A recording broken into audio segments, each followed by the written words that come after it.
Hi. In my last video, I mentioned that in my college years, I did some experimentation with psychedelic drugs such as LSD and psilocybin. In this video, I'd like to explore what I gained from those experiences. But because this topic is still somewhat taboo and politically incorrect, I feel like I have to start it with a series of disclaimers and qualifiers.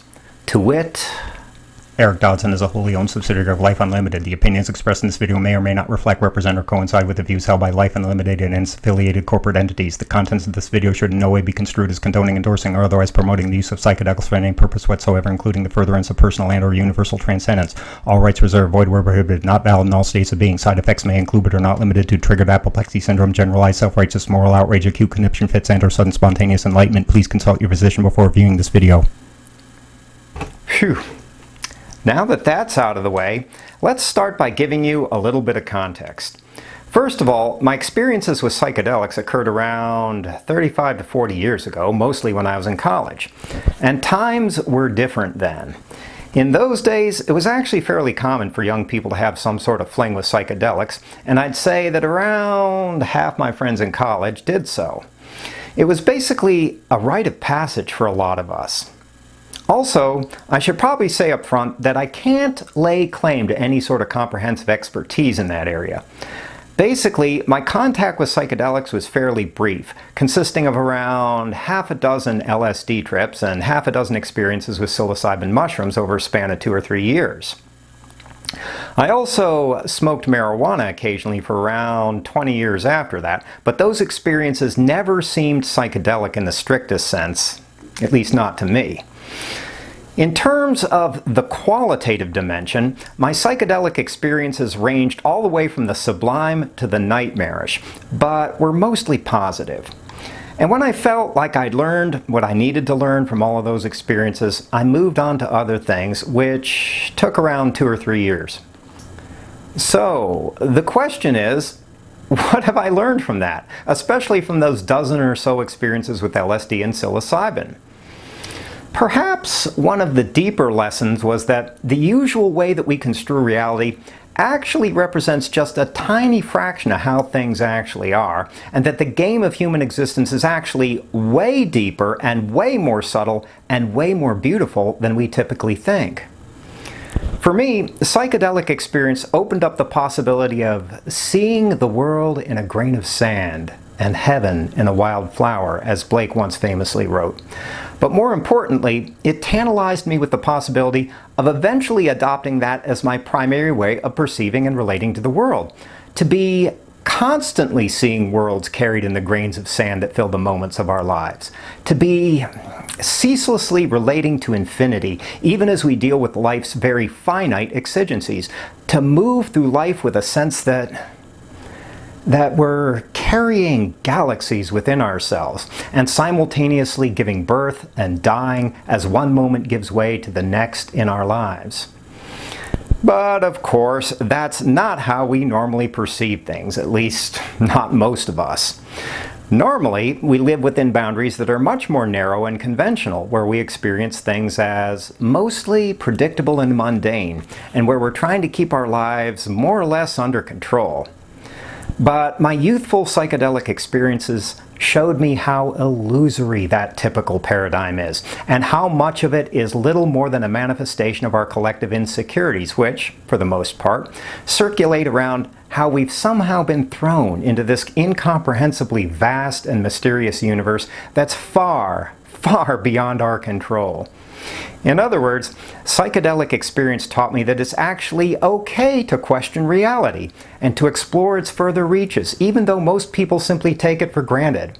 And it taught me that that exploration doesn't have to be something merely abstract or intellectual, but can be at the fundamental level of direct personal experience. However, for most of us, taking up that sort of challenge doesn't necessarily come easily. That's mostly because we tend to be creatures of habit, largely because our habits make life feel easier and safer and more secure too. But the thing about our habits is that they can also easily become our prisons, the very thing that's keeping us from experiencing the real depth and adventure of life. One of the strange general paradoxes of life, it seems, is that that which nourishes us can also easily destroy us. In that regard, it's probably not such a bad thing to be shaken loose a little bit, to experience occasional moments of radical discontinuity in the otherwise predictable regularity of life as we know it. Basically, I find that it's important to exceed the outer threshold of normality and convention at least every now and then, especially so that we don't end up becoming enslaved to them. Because, after all, our limiting beliefs about life are actually pretty trivial in the greater scheme of things. And psychedelic experience definitely helped me to recognize and let go a lot of my own limiting beliefs.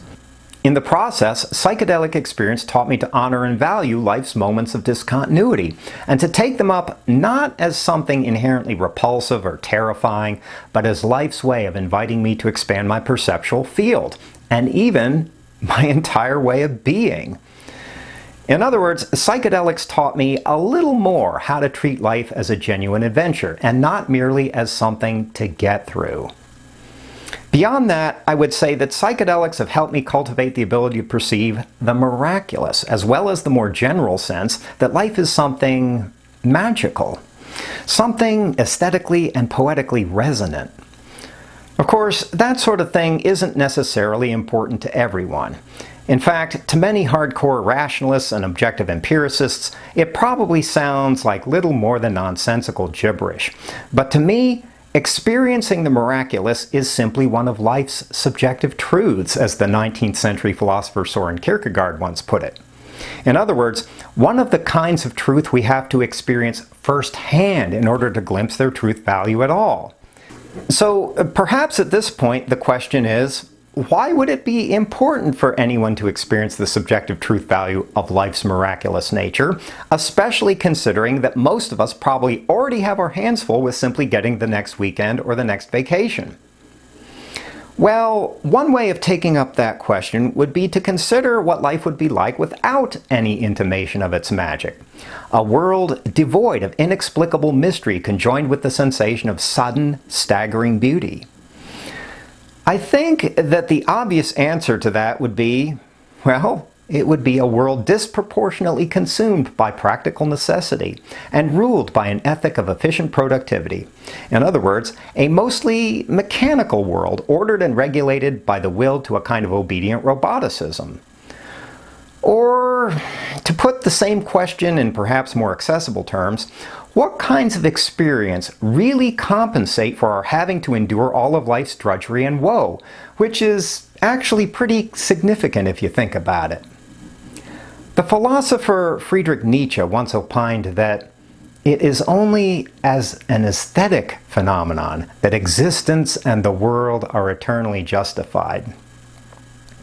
Similarly, I would say that the dark tragedy of life is mostly counterbalanced by those moments when we experience its brightest and highest possibilities. And it seems that at least some of those moments involve directly perceiving, not merely theorizing or knowing in the abstract, but directly experiencing the miraculous nature of things, the incalculable splendor of the world, of each other, and of ourselves in our deepest recesses. So, in this way, I'd say that psychedelic experiences are really about a form of practical thaumaturgy, about opening us in a strange way to experiencing the deep and abiding miracle of life. And finally, I'd also say that psychedelic experience has helped me to view things more in terms of the big picture, to begin to relate to life as a whole, to the universe, to all of existence. In other words, psychedelics have taught me that there's always a kind of hidden intimacy between the very small and the very large.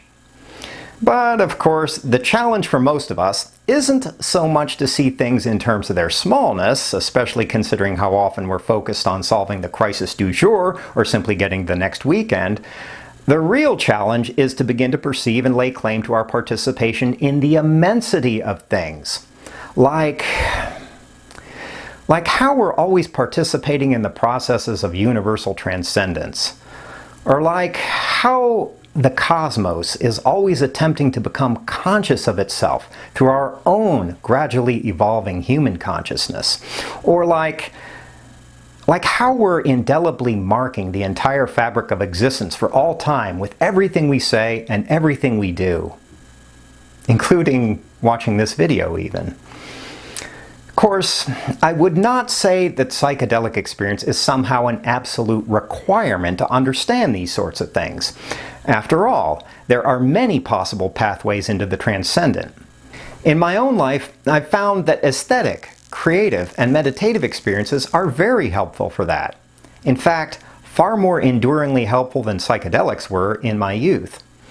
I would also say that deeply spiritual or religious experiences constitute another important path. But at the same time, I would also say that for some people at certain points in their lives, psychedelics can definitely be an integral part of that overarching journey. Well, at least they were for me. But like I said in the beginning of this video, what works for me in this life might not work for you. And as always, you need to find your own way. In any case, thanks for watching. Peace out.